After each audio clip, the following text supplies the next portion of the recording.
Қайырлы күн. Мен Жақсылық Кумаров 2005 жылдың мамыр айының 10 жұлдызында дүниеге келдім.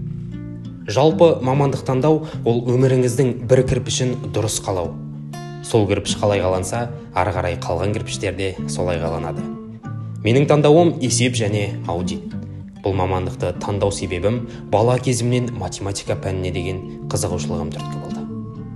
2020 жылы Семей қаласындағы Рымбек Байсейітов атындағы Қаржы экономикалық колледжіне есеп және аудит мамандығына оқуға түстім. Осы колледжге келіп, сөйлеу мәнеріммен ұстаздардың көздеріне түсіп, түрлі мерекелерде жүргізуші бола бастадым. Тіпті қалалық, облыстық деңгейге шыға бастадым.